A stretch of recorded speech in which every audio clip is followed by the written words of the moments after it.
예, 안녕하세요. 심장내과 의사 주평균입니다. 오늘은 두근거림에 대해서 한번 얘기를 해보고자 합니다.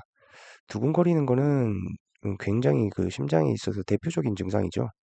흉통, 두근거림, 숨참. 그 중에서 이제 두근거림인데, 이 두근거리는 거는 사실은 병이 아닐 수도 있습니다. 무슨 말이냐? 우리가 이제 놀랄 때, 보통 차에 치일 뻔했어요. 그래서 심하게 놀랬어요.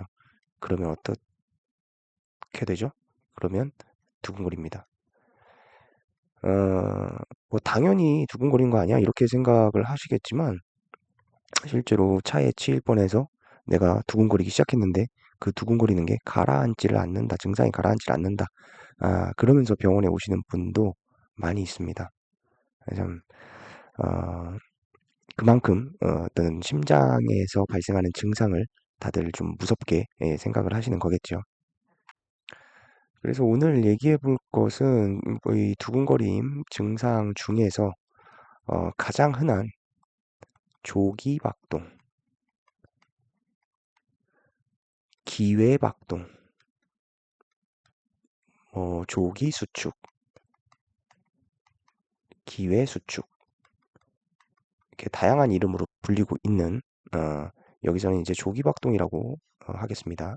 이 조기박동에 대해서 알아보고자 합니다. 자, 이 조기박동이 무엇이냐?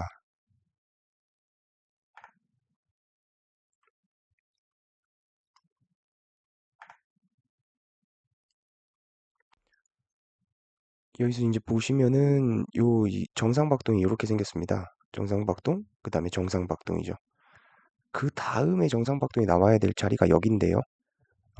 여기 나와야 될 자리보다 조기에 한 발 빨리 박동이 나왔습니다. 이게 얘가 조기 박동입니다. 그리고 나서 뒤에는 다시 원래 박동 이렇게 나오게 되죠. 모양상 이것은 심실 조기 박동이라고 하는데 심방 조기 박동이라고 하는 애도 있습니다.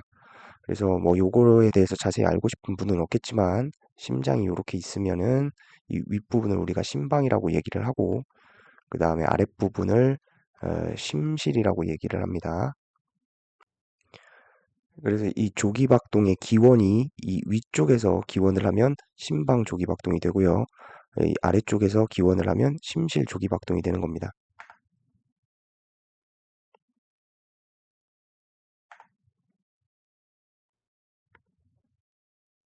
그래서 이렇게 이제 심전도 모양을 보고 그 위치를 알 수가 있는 건데, 여기서 오늘은 이 두 가지 차이까지 구별할 필요는 없겠고, 그냥 이렇게 맥박이 정상맥박, 정상맥박, 그리고 다음에 나와야 되는 정상맥박보다 빨리 나오면 그것이 조기박동이다라고 알고 계시면 되겠습니다. 이 조기박동 자체가 이 다양한 모습으로 나타날 수가 있는데 정상맥박, 조기박동, 정상맥박, 조기박동 이런 식으로 나타낼 수도 있고 정상맥박, 정상맥박, 조기박동, 정상맥박, 정상맥박, 조기박동 이런 식으로 나타낼 수도 있고 정상맥박이 나오다가 조기박동이 두 개가 연달아서 붙어서 나오는 경우도 있고 그다음에 정상박동으로 가다가 조기박동 세 개가 붙어서 나오는 경우도 있습니다.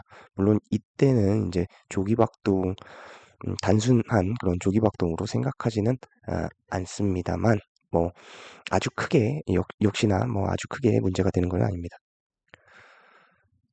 그래서 이 조기박동이 뭐냐?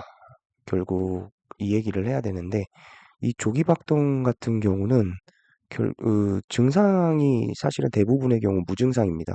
그래서 조기박동이 있다는 거를 대부분 인지를 하지 못하죠. 그렇다는 얘기는 나도 있고 너도 있는 게 이 조기박동이라는 겁니다. 어, 그래서 대체로 이게 이제 사람을 좀 속여먹기가 쉬운데 이 조기박동을 굉장히 치명적인 어떤 부정맥처럼 설명을 하는 겁니다.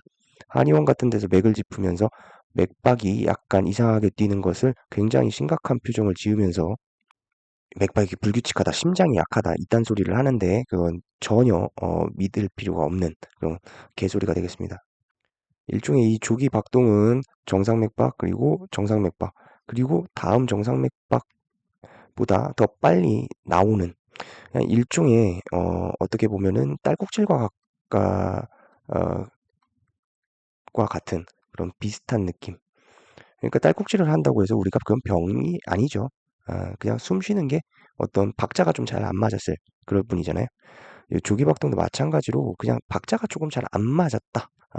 라고 보시는 거고, 이거를 어떤 병, 어떤 심각한 병 또는 심장이 약해서라고 얘기를 한다면, 음, 굉장히 잘못된 그런 방향으로 치료가 이어질 수가 있는 겁니다.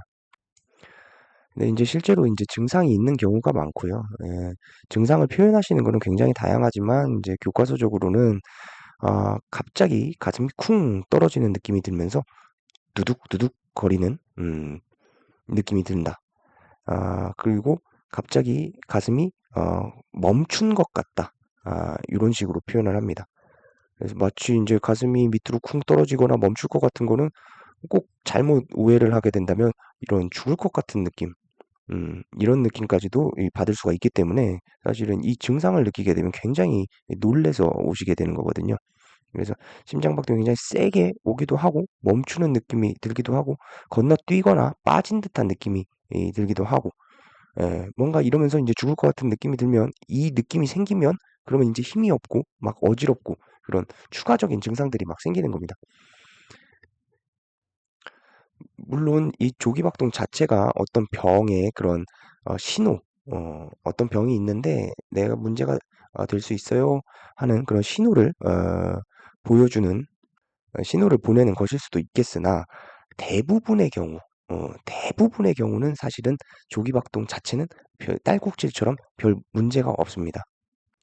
걱정이 되신다면 이제 그 부분에 대해서 보통 심초음파라든지 그 외에 이제 다른 증상들을 확인해서 그 증상에 맞는 심장 정밀 검사를 하겠지만, 조기박동만 가지고는 특별히 치료를 하지 않습니다. 그래서 이 조기박동이 너무 걱정되시는 분들은 차라리 심장 검사를 하시고 심장 검사에서 이상이 없다는 걸 확실히 하고 이 조기박동이 절대 문제가 되지 않는다. 그 확신을 가지시면 이렇게 설명을 드리면은 사실 대부분 약을 안 드십니다. 그러니까 무슨 얘기냐면 조기박동을 줄이기 위한 약이 있거든요. 일종의 혈압약인데 이 조기박동, 맥박이 빨리 나오는 거를 좀 억제를 해주는 약입니다. 기침이 심하니까 감기약을 먹는 것처럼, 기침약을 먹는 것처럼 이 조기박동이 심한 경우에 그런 박동수를 줄이는 약을 써볼 수 있는데, 사실은 약 필요 없이 이 정도 설명, 자세한 설명을 해드리면 그러면 보통 약 없이 경과관찰하는 쪽을 택하시고 대부분의 경우 다시는 병원에 안 오시죠. 그리고 한 1년, 뭐 2년, 뭐 3년, 뭐 5년, 뭐 이럴 뒤에 병원에 다시 오시는데 뭐 증상이 그때 생겼다고 뭐 하면서 이제 그 사이에 어땠냐고 물어보면 당연히 별일 없이 그냥 평범하게 잘 지내신 경우가 또 대부분입니다. 그래서 이렇게 조기박동은 그냥 둬도 괜찮다라고 말씀드리고 싶고 사실 굳이 뭘 하지 않아도 됩니다. 안심하시기 바랍니다. 그리고 조기박동은 일종의 부정맥은 맞는데 이걸 갖고 우리가 정말 어떤 심각한 종류의 부정맥으로 생각하면 내 삶을 굉장히 피폐하게 만들 수가 있습니다.